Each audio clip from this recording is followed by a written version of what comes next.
എല്ലാ മാന്യ സ്നേഹിതർക്കും സ്നേഹവന്ദനങ്ങൾ. കഴിഞ്ഞ ദിവസം ഖുറാനും ബൈബിളും ചേർത്ത് വെച്ചുള്ള പഠനം നമ്മൾ ആരംഭിച്ചിരുന്നു. അപ്പോൾ ഒരുപാട് പേര് അതിന്റെ അനേകം വിശദീകരണങ്ങൾ എനിക്ക് അയച്ചു തന്നിട്ടുണ്ട്. പലരും വീഡിയോസ് അയച്ചു തന്നിട്ടുണ്ട്. അതില് ഈ ഉസ്താദുമാരുടെ വീഡിയോസ് നമുക്ക് കേട്ടിരിക്കാൻ വലിയ പ്രയാസമാണ്. കാരണം ഈ പശുവൊക്കെ ഒച്ച വെക്കുന്ന പോലെ ഒച്ച വെച്ച് ഒത്തിരി നേരം എടുക്കും ഒരു കാര്യം പറയാൻ വേണ്ടി. അതിനകത്ത് ആധികാരികമായ കഴമ്പുണ്ടാവത്തുമില്ല. മാത്രവുമല്ല, ആ കാര്യങ്ങൾ നമ്മൾ എടുത്ത് ഉദ്ധരിച്ച് സംസാരിച്ചാൽ അടുത്ത് മറ്റൊരു ഉസ്താദ് വന്നിട്ട് പറയും അത് തെറ്റാണ് എന്ന് പറയും. അപ്പോൾ അയാൾ പറഞ്ഞ കാര്യം അംഗീകരിക്കാൻ ഇയാൾ ശരിയല്ല, ഇയാൾ പറഞ്ഞ കാര്യം അംഗീകരിക്കാൻ അയാളും ശരിയല്ല. അപ്പോൾ അതുകൊണ്ട് അതിനേക്കാൾ നല്ലത് ആധികാരികമായ ഗ്രന്ഥങ്ങൾ ഉണ്ടെങ്കിൽ അതായിരിക്കും കുറച്ച് നല്ലത് എന്ന് എനിക്ക് തോന്നുന്നു. നമുക്ക് പെട്ടെന്ന് കാര്യങ്ങൾ മനസ്സിലാക്കുവാനും കഴിയും. എങ്കിലും പ്രസംഗങ്ങൾ ഇട്ടു തരുന്നതിൽ ഞാൻ വിരോധമൊന്നും പറയുന്നില്ല. പറ്റുമെങ്കിൽ കേൾക്കാം. ഒരുവിധം സഹിക്കുന്ന കാര്യമാണെങ്കിൽ കേൾക്കാം. ബൈബിളിനെയും ഖുറാനെയും കുറിച്ച് സംസാരിക്കുമ്പോൾ ഒരു അവകാശവാദം ഉണ്ടായത് ബൈബിൾ മോശയ്ക്ക് ദൈവം നൽകിയതാണെന്നും അതുപോലെ ഖുറാൻ മുഹമ്മദിന് അള്ളാഹു നൽകിയതാണ് എന്നും യഹോവ തന്നെയാണ് അള്ളാഹു എന്നും രണ്ടു പേർക്കായിട്ട് പ്രവചനം അല്ലെങ്കിൽ ദൈവത്തിന്റെ അരുളപ്പാടുകൾ അറിയിച്ചതേ ഉള്ളൂ എന്നുമാണ് ഒരു അവകാശവാദം. നമുക്കറിയാം, ഇമാതിരിയുള്ള അവകാശവാദങ്ങൾ ഇവർ ഒരുപാട് ഉയർത്തുന്നുണ്ട് എന്ന വസ്തുത നമുക്ക് നന്നായിട്ടറിയാം. മോശയ്ക്ക് യഹോവയായ ദൈവം നൽകിയതുപോലെയാണ് മുഹമ്മദിന് അള്ളാഹു നൽകിയത് എന്ന് ഇവർ അവകാശപ്പെടുമ്പോൾ ആ അവകാശത്തിൽ എന്തെങ്കിലും കഴമ്പുണ്ടോ എന്ന് നോക്കണമെങ്കിൽ ഇത് രണ്ടും നമ്മൾ നോക്കണം. ഒന്നാമത്തെ കാര്യം, മുഴുവൻ ബൈബിൾ മോശയൊരാൾക്ക് ദൈവം നൽകിയതല്ല. 40ഓളം എഴുത്തുകാരാണ് ബൈബിൾ എഴുതുന്നത്. അതും 5-10 വർഷം കൊണ്ടല്ല, 14 നൂറ്റാണ്ടുകൾ കൊണ്ടാണ് എഴുതുന്നത്. അപ്പോൾ തന്നെ ഇതിനകത്തുള്ള പ്രധാന കഥാതന്തു കർത്താവായ യേശുക്രിസ്തുവിലൂടെയുള്ള നിത്യജീവൻ ഉൽപ്പത്തി മുതൽ വെളിപ്പാട് വരെ ഒരുപോലെ നിൽക്കുകയാണ്. ഒരു നൂലിൽ കോർത്ത മുത്തുമണികൾ കൊണ്ട് നിർമ്മിതമായ ഒരു മാല പോലെ. എന്താണോ അതിന്റെ ഉദ്ദേശം എന്നുള്ളത് ഉൽപ്പത്തി മുതൽ വെളിപ്പാട് വളരെ വളരെ വ്യക്തമാണ്. ഖുറാനിൽ അങ്ങനെ എന്തെങ്കിലും ഉണ്ടോ എന്ന് ചോദിച്ചാൽ യാതൊന്നും തന്നെ ഇല്ല. ഞാനത് പിന്നീടത്തെ പഠനങ്ങളിൽ അക്കാര്യം പറഞ്ഞുകൊള്ളാം. ഉൽപ്പത്തി വിശുദ്ധ വേദപുസ്തകത്തിൽ സകലത്തിന്റെയും ആരംഭമായി ഉൽപ്പത്തി എന്ന പേരോടുകൂടി കിടപ്പുണ്ട്. അത് മുഴുവൻ സകലത്തിന്റെയും ഉൽപ്പത്തിയെക്കുറിച്ച് പ്രതിപാദിച്ചിരിക്കുന്ന പുസ്തകമാണ്. എന്ന് പറഞ്ഞാൽ എന്താണോ അതിൽ ഉപയോഗിച്ചിരിക്കുന്ന ബമ്പർ സ്റ്റിക്കർ അത് തന്നെയാണ് അതിന്റെ ഉള്ളിലുള്ള സാധനവും. പുറപ്പാടെന്ന് പറഞ്ഞാൽ ഇസ്രായേൽ ജനത്തിന്റെ പുറപ്പെടലും, ലേവ്യ എന്ന് പറഞ്ഞാൽ അവരുടെ യാഗങ്ങളെക്കുറിച്ചുള്ള വിശദീകരണവും, സംഖ്യ എന്ന് പറഞ്ഞാൽ അവരുടെ കണക്കെടുപ്പും, ആവർത്തനം എന്ന് പറഞ്ഞാൽ ഈ പറഞ്ഞിരിക്കുന്ന കാര്യങ്ങളുടെ ഒരു റിപ്പീറ്റേഷനും ആയിട്ട് പോവുക.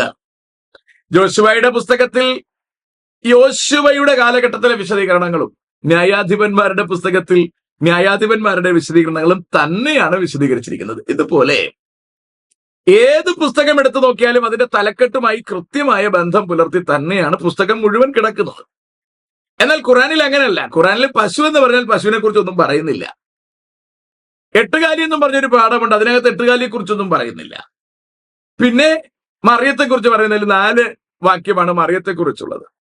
പിന്നെ എന്തൊക്കെയോ പേരുകൾ, ഞാൻ അതിലേക്ക് ഇപ്പൊ കടക്കുന്നില്ല, അതിനുവേണ്ടി നമ്മൾ പിന്നീട് വെക്കുകയാണ്. അപ്പോൾ ബമ്പർ സ്റ്റിക്കർ ഒരെണ്ണം ഒട്ടിച്ചിട്ട് ഉള്ളിൽ കറക്റ്റ് ആയിട്ടുള്ള പറ്റിക്കൽ പരിപാടിയാണ് ഉൾപ്പെടുത്തിയിരിക്കുന്നത്. ഇത് വളരെ വ്യക്തമായി നമ്മൾ പഠിക്കണം, പഠന വിഷയമാക്കണം, മറ്റുള്ളവർക്ക് ഇത് പറഞ്ഞ് മനസ്സിലാക്കി കൊടുക്കണം. അത് തന്നെ ഇത് വ്യാജമാണെന്നതിന്റെ വ്യക്തമായ തെളിവാണ്. എന്ന് പറഞ്ഞാൽ ബമ്പർ സ്റ്റിക്കറിലുള്ളതല്ല ഉള്ളടക്കത്തിലുള്ളത്. ഇത് വളരെ കൃത്യമാണ്. ഇനി മോശയ്ക്ക് കർത്താവ് കൊടുക്കുന്നത് ആദ്യത്തെ 5 ഗ്രന്ഥങ്ങളാണ്. ഞാൻ നേരത്തെ പറഞ്ഞു, അടുത്ത് ഇങ്ങോട്ട് വരുന്നത് 39ഓളം മറ്റെഴുത്തുകാരാണ് എഴുതിയിരിക്കുന്നത്.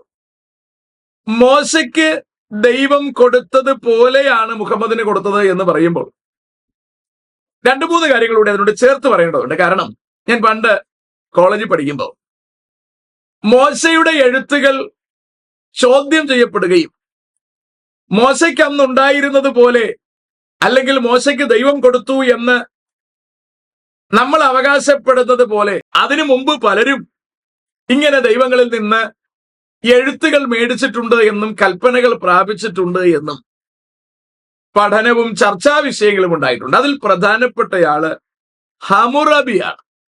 ബാബിലോണിലെ രാജാവായിരുന്ന കിങ് ഹമ്മുറാബി.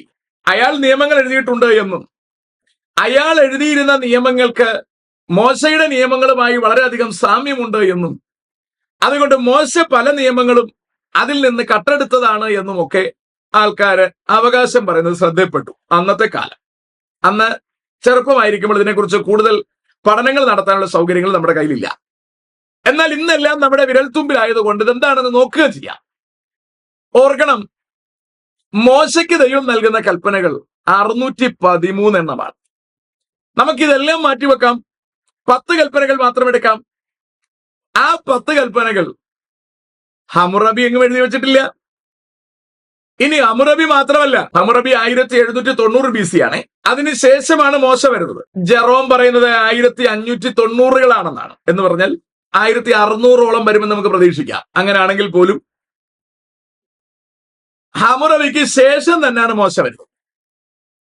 ഇനി ഹമ്മുറാബിക്ക് മുമ്പ് 1790 ഈസീനിലെ ലിബിറ്റിസ്താർ ഒരു നിയമസംഹിത എഴുതി വെച്ചിട്ടുണ്ട്. അതിനും വളരെ മുമ്പ് 2500 BC ഊരിലെ രാജാവ് ഊർനാമുവിന്റെ നിയമസംഹിതയുണ്ട്. അപ്പോൾ 2500 ഊർനാമുവിന്റെ നിയമസംഹിതയുണ്ട്. 1870കളിൽ ലിബിറ്റിസ്താറിന്റെ നിയമസംഹിതയുണ്ട്. 1790 ഹമ്മുറാബിയുടെ നിയമവുമുണ്ട്. ഇവകൾക്കെല്ലാം ശേഷമാണ് 1500കളിലോ 1300കളിലോ മോശയുടെ വരവ്. അപ്പൊ മോശയ്ക്ക് ദൈവം നൽകിയവ നേരത്തെ ഇവിടെ ഉണ്ടായിരുന്നവകളാണ് എന്ന് പറഞ്ഞാൽ ആ നിയമങ്ങളുമായി ഈ നിയമങ്ങൾക്ക് സാമ്യമുണ്ടെന്നല്ലാതെ ഒരിക്കലും ആസ് ഇറ്റ് ഈസ് ആ നിയമങ്ങളല്ല. ഇനി തെളിവ് കൂടി എടുത്തു പറഞ്ഞാൽ, മുകളിൽ ഞാൻ ഉദ്ധരിച്ച നിയമസംഹിതകളിൽ ഏറ്റവും കൂടുതൽ നിയമം എഴുതിയിരിക്കുന്നത് 282 നിയമങ്ങൾ ഹമ്മുറാബിയാണ്. അതൊരു 7 അടി 4 ഇഞ്ച് ഉയരമുള്ള ഒരു ബലകത്തിൽ, ഇതിൽ എത്ര എഴുതി പിടിപ്പിച്ചാണോ എന്ന് എനിക്കറിയില്ല, എഴുതി അതിനെ സൂര്യന് പ്രതിബിംബമായി വെച്ചിട്ട് ഇത് സൂര്യദേവന് വേണ്ടിയുള്ള നിയമങ്ങളാണെന്ന് ഹമ്മുറാബി പറഞ്ഞു എന്നൊക്കെയാണ് ചരിത്രം പറയുന്നത്. ആയിരിക്കാം, എനിക്കറിയില്ല.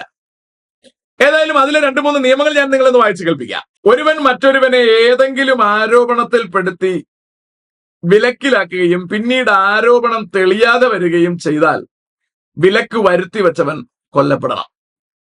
തനിക്കെതിരെ മറ്റൊരാൾ ആരോപണം ഉന്നയിച്ചതിന്റെ പ്രയാസത്തിൽ ഒരുവൻ നദിയിൽ ചാടി മുങ്ങി മരിച്ചാൽ ആരോപണം ഉന്നയിച്ചയാൾ അയാളുടെ വീടിന് അവകാശിയാകും. എന്നാൽ അയാൾ മുങ്ങാതെ രക്ഷപ്പെട്ടാൽ ആരോപണം ഉന്നയിച്ചവന് വധശിക്ഷ നൽകുകയും ആരോപിതൻ ആരോപകന്റെ വീടിന് അവകാശിയാവുകയും ചെയ്യും. മൂപ്പന്മാർ സമക്ഷം മറ്റൊരാൾക്കെതിരായി ആരോപണം ഉന്നയിച്ചിട്ട് അത് തെളിയിക്കുന്നതിൽ പരാജയപ്പെടുന്നവന് വധശിക്ഷ നൽകണം. ഒരാൾ മറ്റൊരാൾക്ക് വേണ്ടി പണിത വീട് പണികൾ പോരായ്മകൾ മൂലം ഇടിഞ്ഞു വീണ് ഉടമസ്ഥൻ മരിച്ചാൽ നിർമ്മാതാവിന് വധശിക്ഷ നൽകണം. ഉടമസ്ഥന്റെ മകൻ കൊല്ലപ്പെട്ടാൽ നിർമ്മാതാവിന്റെ മകനെ കൊല്ലണം എന്നാണ് നിയമത്തിന്റെ മറ്റൊരു പാഠം.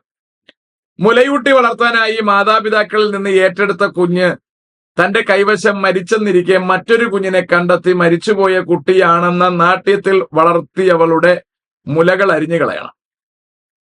ഒരാളുടെ ആൺകുട്ടിയെ അപഹരിക്കുന്നവന് വധശിക്ഷ നൽകണം. പെണ്ണിനെ വിവാഹം കഴിച്ചവൻ അവളുമായി ലൈംഗിക ബന്ധം പുലർത്തിയിട്ടില്ലെങ്കിൽ ആ പെണ്ണ് അയാളുടെ ഭാര്യ അല്ല.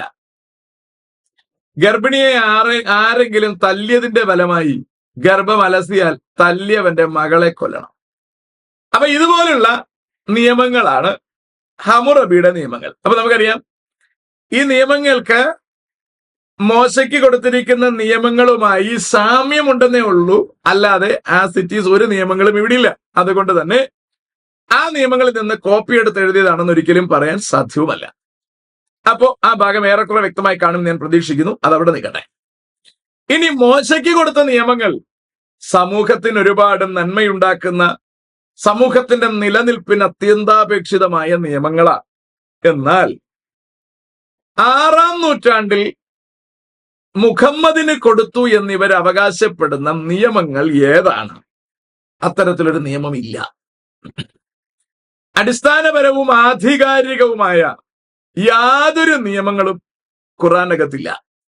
എന്ന് പറഞ്ഞാൽ മറ്റൊരു ഗ്രന്ഥത്തിലും നേരത്തെ ഉദ്ധരിച്ചിട്ടില്ലാത്ത, ഖുർആനിൽ മാത്രം പറഞ്ഞിരിക്കുന്ന യാതൊരു നിയമങ്ങളുമില്ല എന്ന് മാത്രവുമല്ല, മുഹമ്മദ് നബിക്ക് എന്തൊക്കെ ചെയ്യണമോ അതൊക്കെ ചെയ്യാനുള്ള സൗകര്യം ഒരുക്കി കൊടുക്കുന്ന ഒരു അല്ലാഹുവിനെയാണ് നമ്മൾ കാണുന്നത്.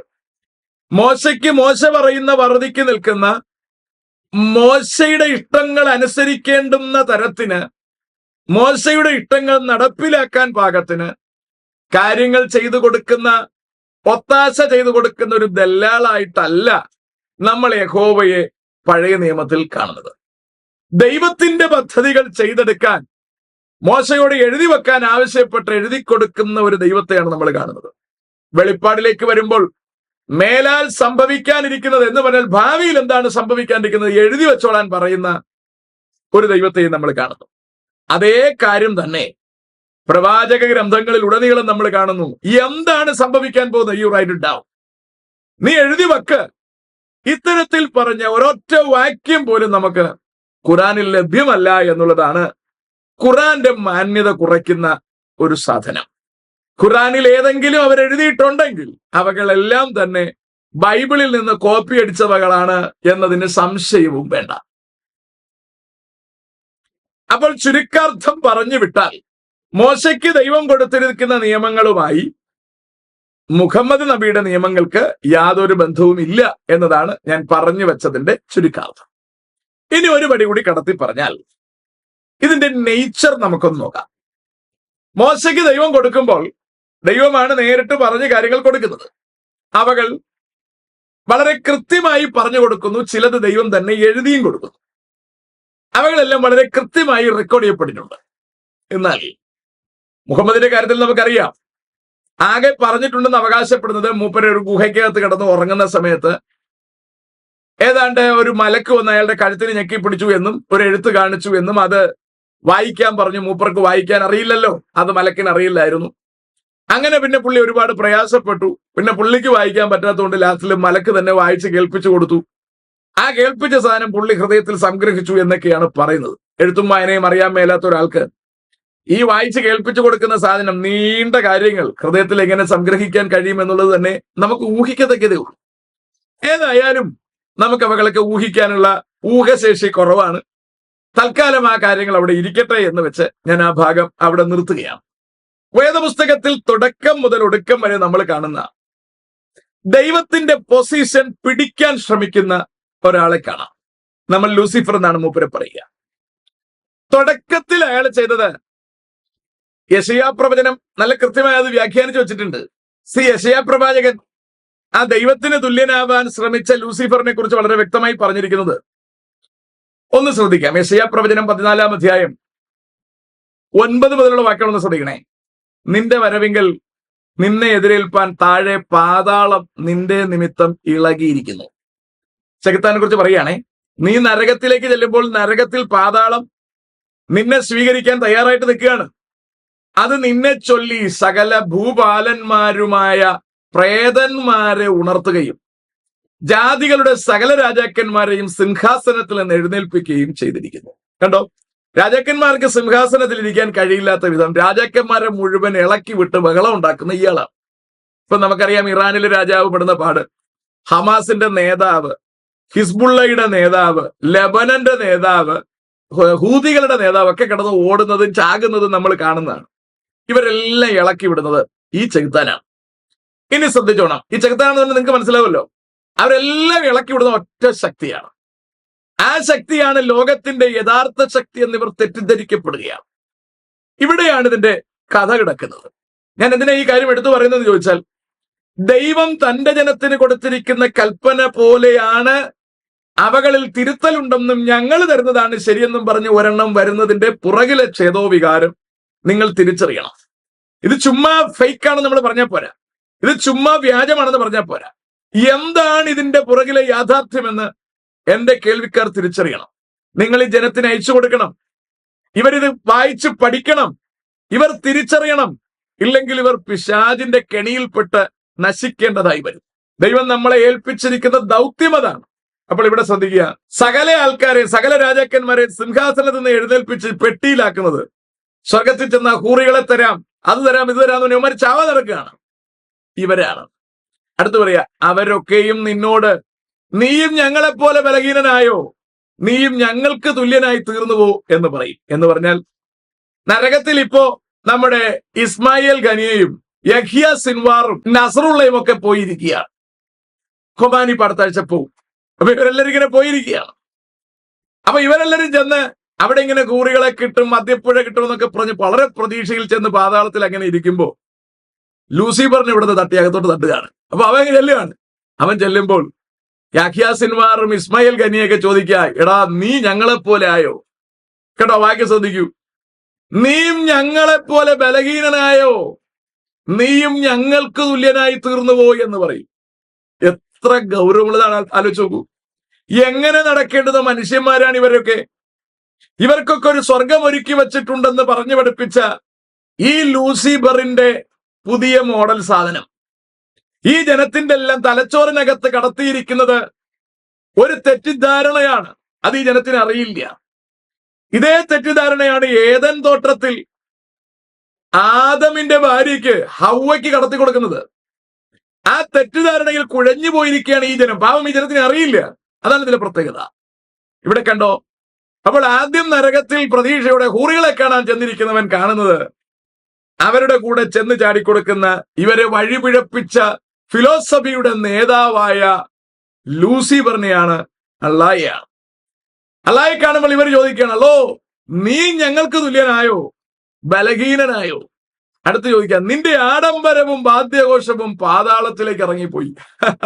എന്തൊക്കെയായിരുന്നു ആഡംബരം, എന്തൊക്കെയായിരുന്നു വാദ്യഘോഷം?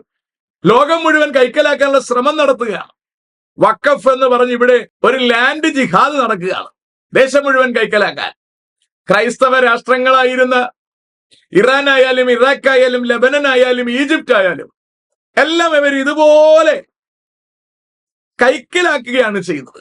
നമുക്കറിയാം, ഏദൻ തോട്ടം കൈക്കലാക്കുകയാണ് ചെയ്തത്. ആദമിനെ ഹവ്വയും കൈക്കലാക്കി തോട്ടത്തിൽ നിന്ന് പുറത്താക്കി കളയുകയാണ് ചെയ്തത്.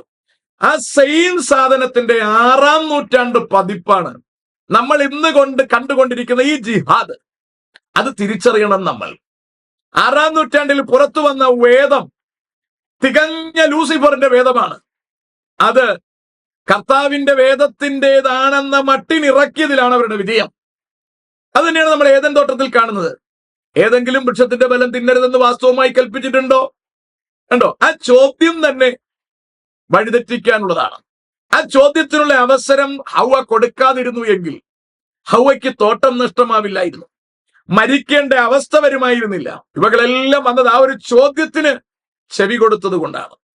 ലൂസിഫർ 6-ാം നൂറ്റാണ്ടിൽ പുറത്തേക്ക് വന്നിട്ട് യേശുവിനെ വെറും പ്രവാചകനാക്കിക്കൊണ്ട് ത്രിയേക ദൈവത്തെ ദൈവമല്ലാതാക്കിക്കൊണ്ട് ഖുറൈശികളുടെ ഒരു വെറും ഗോത്ര ദൈവം വലിയ ദൈവമായി സ്ഥാനാരോഹണം ചെയ്യുകയാണ്. അതുവഴി അവനൊറ്റ ഉദ്ദേശമേ ഉള്ളൂ, മാനവകുലത്തെ വഴിപിഴപ്പിക്കുക. പിഴയ്ക്കപ്പെട്ടവർ നരകത്തിൽ ചെല്ലുമ്പോൾ കാണുകയാണ് ഇവരെ പിഴപ്പിച്ച ചെകുത്താൻ ദേ ചെല്ലുകയാണ്. അപ്പൊ ചോദിക്കുക, അയ്യോ നീ ഞങ്ങളെ പോലെ ആയോ, നീ ബലഹീനനായി പോയോ? ചോദ്യം പോന്ന് പോക്കുണ്ടോ? അടുത്ത് പറയുകയാണ്, നിന്റെ കീഴെ പുഴുക്കളെ വിരിച്ചിരിക്കുന്നു, കൃമികൾ നിനക്ക് പുതപ്പായിരിക്കുന്നു. ആർക്കാ? ലൂസിഫറിനും അതെ, ലൂസിഫറിന്റെ പുതിയ വേർഷനായിരിക്കുന്ന അള്ളാഹുവിനും അതെ, കൂടെ നടക്കുന്ന ആൾക്കാർക്കും അതെ. ഇത് വളരെ കരുതലോടെ നമ്മൾ കാണണം. അടുത്ത് പറയുകയാണ്, അരുണോദയ പുത്രനായ ശുക്ര, ഓ ലൂസിഫർ, നീ എങ്ങനെ ആകാശത്ത് നിന്ന് വീണു? ഇവൻ നിന്നിരുന്നത് ആകാശത്താണ് കേട്ടോ, ഇവൻ താഴെ പോണു. ജാതികളെ താഴ്ത്തിക്കളഞ്ഞവനെ, ഇപ്പോഴത്തെ കാര്യം പറഞ്ഞത്, ജാതികളെല്ലാം ആ നിലയിൽ നിന്ന്, അവന്റെ അവസ്ഥയിൽ നിന്ന് താഴ്ത്തിക്കളഞ്ഞു. എങ്ങനെ ജീവിച്ച് സ്വർഗത്തിലെത്തേണ്ട മനുഷ്യരാ, ഇവർക്കൊക്കെ മദ്യവും മദിരാശിയും കൊടുക്കാമെന്ന് പറഞ്ഞ് ഈ ജനത്തെ വഴിതെറ്റിക്കുകയാണ്. കണ്ടോ, ജാതികളെ താഴ്ത്തിക്കളഞ്ഞവനെ നീ എങ്ങനെ വെട്ടേറ്റ് നിലത്ത് വീണു? എങ്ങനെ അവൻ വെട്ടേറ്റ് നിലത്ത് പോയത്? എന്താ പ്രശ്നം? ഞാൻ സ്വർഗത്തിൽ കയറും. കണ്ടോ, അപ്പോൾ ഇവൻ ആദിയിൽ ശ്രമിച്ചത് ഇവന് കൊടുത്ത പൊസിഷനിൽ നിൽക്കാതെ സ്വർഗത്തിൽ കയറുമെന്നവൻ ഹൃദയം കൊണ്ട് ചിന്തിച്ചു. അത് തന്നെയാണ് ഇപ്പോൾ ഇവർ ചെയ്യുന്നത്. ഞങ്ങൾ ഇതെല്ലാം പിടിച്ചെടുക്കും, ഞങ്ങൾ ഇതിന്റെ സംഭവമാകാൻ പോവാണ്. ഇതാണ് ഒരു ചിന്തയായിരുന്നത്. എന്റെ സിംഹാസനം ഞാൻ നക്ഷത്രങ്ങൾക്ക് മീതെ വെക്കും. കണ്ടോ, ഞാൻ ഏറ്റവും മേളിക്കൊണ്ട് എന്റെ സിംഹാസനം വെക്കും. ഉത്തരദിക്കിന്റെ അതിർത്തിയിൽ സമാഗമ പർവ്വതത്തിൽ ഞാൻ ഇരുന്ന് അരുളും. ഞാൻ മേഘോന്നതങ്ങൾക്ക് മീതെ കയറും. ഞാൻ അത്യുന്നതനോട് സമനാകും. ഇത് ഹൃദയത്തിലാ പറഞ്ഞത്. ദൈവം അവനെ വെട്ടി നിലത്തിട്ടു. നിങ്ങൾ അറിയണം, ഇത് ഹൃദയത്തിൽ പറഞ്ഞതാണ് സാക്ഷാൽ ലൂസിഫറെങ്കിൽ ദൈവം ഇന്നാരല്ലാതെ മറ്റാരാളില്ല എന്ന് ദേശത്തിൽ ആകമാനം മൈക്ക് വെച്ച് കെട്ടി കൂകി വിളിക്കാൻ പാകത്തിന് ജനത്തെ മുഴുവൻ വഴിപിഴപ്പിച്ച് പോക്കറ്റിലാക്കാൻ ഈ പുത്തൻ കാലഘട്ടത്തിൽ ലൂസിഫറിന് കഴിഞ്ഞു എന്ന് പറഞ്ഞാൽ ലൂസിഫർ നിസാരക്കാരനല്ല എന്ന വസ്തുത നമ്മൾ തിരിച്ചറിയണം. അതും നിസാര സാധനങ്ങൾ കൊടുത്തിട്ട്, മണ്ണും പെണ്ണും കൊടുത്തിട്ട്, മദ്യം കൊടുത്തിട്ട്, ഈ ജനത്തെ മദ്യം കൊടുത്തിട്ടല്ല, ഇതൊക്കെ കൊടുക്കാമെന്ന് പറഞ്ഞ് കൊതിപ്പിച്ചിട്ട് ഈ ജനത്തെ കൂടെ നിർത്തുന്നു എന്ന് പറഞ്ഞാൽ ആ ലൂസിഫർ എത്ര മികച്ചവനാണെന്ന് നിങ്ങൾ നോക്കൂ. അപ്പോൾ ഇക്കാര്യം നമ്മൾ ശരിക്കും അറിഞ്ഞിരിക്കണം. ഞാൻ രണ്ട് ഭാഗങ്ങളൊന്ന് സൂചിപ്പിച്ച് വെച്ച് കേട്ടോ. ഒന്ന്, ലൂസിഫർ സ്വർഗത്തിലേക്ക് കയറാൻ ശ്രമിച്ച പരിപാടി. രണ്ട്, ഏദൻ തോട്ടത്തിൽ യവൻ പതുക്കെ കയറി പറ്റിയിട്ട് മനുഷ്യരെ മുഴുവൻ തോട്ടത്തിൽ നിന്ന് പുറത്താക്കിയ പരിപാടി. ഈ സെയിം സാധനം തന്നെയാണ് ഇന്ന് വഖഫ് ബോർഡിലൂടെ ഇവിടെ ചെയ്തുകൊണ്ടിരിക്കുന്നത്. മാനവകുലത്തെ മുഴുവൻ സാരമില്ലെന്ന് പറഞ്ഞു നിന്നിട്ട് ഇപ്പോൾ ഇന്ത്യൻ പട്ടാളത്തിന്റെ സ്ഥലം പോലും ഇവരുടേതാണെന്ന് അവകാശപ്പെട്ടുകൊണ്ട് നിൽക്കുന്ന ഒരു കഥയാണ് നമ്മൾ കാണുന്നത്. താമസിയാതെ ഇപ്പോൾ നമ്മൾ മിണ്ടാതിരുന്നാൽ ഇവർ ഇന്ത്യ മുഴുവൻ വിഴുങ്ങുന്ന ഒരു സാഹചര്യം വരും. എന്നിട്ടും നല്ലതൊന്നും ശരിയാകത്തില്ല, നല്ലതൊന്നും ഇവിടെ ചെയ്യാൻ അവർക്ക് പറ്റുന്നില്ല. കാരണം ഇവരെ ഭരിക്കുന്ന ലൂസിഫർ ഇവിടെ നന്മ ചെയ്യാൻ വേണ്ടി ആഗ്രഹിക്കുന്ന ആളല്ല. മനുഷ്യന്റെ സമാധാനവും സന്തോഷവും ഒന്നുമല്ല അയാളുടെ ഉദ്ദേശം. അയാളുടെ ഉദ്ദേശം മാനവകുലത്തെ മുഴുവൻ നശിപ്പിക്കുക എന്നുള്ളത് മാത്രമാണ്.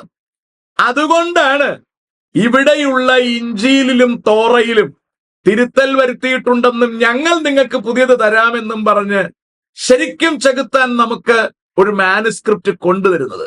ഇത് കണ്ടെങ്കിലും നമ്മൾ തിരിച്ചറിയണം, ചെകുത്താൻ ഭയങ്കര ബുദ്ധിശാലിയാണ്. ഇവരവതരിപ്പിക്കുന്ന പുസ്തകത്തിന്, വിശുദ്ധ വേദപുസ്തകത്തില് ചില ആൾക്കാരുടെ പേരുകൾ ഉദ്ധരിച്ചിട്ടുണ്ടെന്നല്ലാതെ, ചില സംഭവങ്ങളുടെ ചെറിയ മസാലകൾ ഉപയോഗിച്ചിട്ടുണ്ടെന്നല്ലാതെ ഈ പുസ്തകം നിങ്ങൾ പരിശോധിച്ചാൽ മനസ്സിലാകും ഇത് തീർത്തും അധമമായതും വിശുദ്ധ വേദപുസ്തകത്തിന് വിരോധമായതും ചെകുത്താന്റെ സ്വന്തം കയ്യൊപ്പിനാൽ എഴുതപ്പെട്ടതുമായ മാനുസ്ക്രിപ്റ്റ് ആണ്, കയ്യെഴുത്തു പ്രതിയാണ്. അത് നിങ്ങൾ തിരിച്ചറിഞ്ഞ് വലിച്ചെറിഞ്ഞില്ലെങ്കിൽ നാശം നമ്മൾ അനുഭവിക്കേണ്ടി വരുമെന്നതിന് സംശയമൊന്നും വേണ്ട. അപ്പോൾ ഈ വീഡിയോയിലൂടെ ഞാൻ നിങ്ങളോട് ഓർപ്പിച്ചത് ഒറ്റക്കാരിയുള്ളൂ. വിശുദ്ധ വേദപുസ്തകത്തെയും ഖുറാനെയും ചേർത്ത് വെക്കാൻ ഒരിക്കലും ആവില്ല. രണ്ടും രണ്ട് ഗ്രന്ഥങ്ങളാണ്. രണ്ടിലെയും ഉള്ളടക്കങ്ങൾ ശരിക്കും രണ്ടാണ്. രണ്ടിന്റെയും ഗ്രന്ഥകർത്താക്കൾ ശരിക്കും രണ്ടാണ്. ദൈവം തന്റെ ജനത്തിന് കൊടുത്ത എഴുത്തുകൾ പോലെ ദൈവം തന്റെ സ്വന്തം ജനത്തിന് ദൈവം പ്രവാചകന്മാരിലൂടെ നൽകിയ എഴുത്തുകൾക്ക് പകരമായി ദൈവം തന്റെ സ്വന്തം ജനത്തിന് തന്റെ പ്രവാചകന്മാരിലൂടെ വ്യത്യസ്ത കാലഘട്ടങ്ങളിലൂടെ ദൈവം നൽകിയ എഴുത്തുകൾ പോലിരിക്കുന്ന ഒരു ഡ്യൂപ്ലിക്കേറ്റ് എഴുതി ഉണ്ടാക്കിക്കൊണ്ട് ദൈവത്തിന്റെ ജനത്തിന്റെ ഇടയിൽ കൺഫ്യൂഷൻ ഉണ്ടാക്കുകയും ജനത്തെ വഴിപിഴപ്പിക്കുകയുമാണ് ഈ ചെകുത്താന്റെ ഉദ്ദേശം. അതുകൊണ്ട് നിങ്ങൾ പിശാചിന്റെ തന്ത്രങ്ങളെ തിരിച്ചറിയണം. ഇതിന്റെ പുറകിലെ ചേതോവികാരം തിരിച്ചറിയണം. അത് മനസ്സിലാക്കി ഇവകളെ വലിച്ചെറിയുവാൻ തയ്യാറായില്ലെങ്കിൽ ഇവകൾ നമ്മളെ മുച്ചൂട് നശിപ്പിക്കുമെന്നതിന് സംശയം വേണ്ട. ലോകത്തെ ഇത് മുഴുവൻ നശിപ്പിക്കുമെന്നതിന് യാതൊരു സംശയവും വേണ്ട. കാരണം യെശയ്യാവിൽ ഇങ്ങനെ പറയുന്നത് 14:15 മുതൽ, എന്നാൽ നീ പാതാളത്തിലേക്ക്, നാശകൂപത്തിന്റെ അടിയിലേക്ക് തന്നെ വീഴും. നിന്നെ കാണുന്നവർ ഉറ്റുനോക്കി ഭൂമിയെ നടുക്കുകയും രാജ്യങ്ങളെ കുലുക്കുകയും ഭൂതലത്തെ മരുഭൂമി പോലെയാക്കുകയും അതിലെ പട്ടണങ്ങളെ ഇടിച്ചു കളയുകയും തന്റെ ബദ്ധന്മാരെ വീട്ടിലേക്ക് അഴിച്ചുവിടാതിരിക്കുകയും ചെയ്യുന്നവൻ ഇവനല്ലയോ എന്ന് നിരൂപിക്കും. കണ്ടോ, ഇവനാ ഇതെല്ലാം ചെയ്തത്. നിങ്ങൾ ഗാസ എടുത്തു നോക്കൂ, ലബനൻ എടുത്തു നോക്കൂ, ഇറാൻ എടുത്തു നോക്കൂ. ഇത് മുഴുവൻ നശിപ്പിച്ച് മരുഭൂമി പോലെയാക്കി, പട്ടണങ്ങളെ മുഴുവൻ ഇടിച്ചു നിരത്തി. ആരാ ഇതിന്റെ പുറകിലെ പ്രേരക ശക്തി? സാക്ഷാൽ ലൂസിഫർ. 6-ാം നൂറ്റാണ്ടിൽ ഋഷികളുടെ ഗോത്രദൈവത്തിന്റെ രൂപമെടുത്ത് പുറത്തേക്ക് വന്നു ഇന്നത് ലോകത്തെ മുഴുവൻ നശിപ്പിച്ചുകൊണ്ടിരിക്കുകയാണ്. എല്ലാം നിങ്ങൾ നോക്കൂ, അവരുടെ പ്രവർത്തനങ്ങൾ മുഴുവൻ നിങ്ങൾ നോക്കൂ.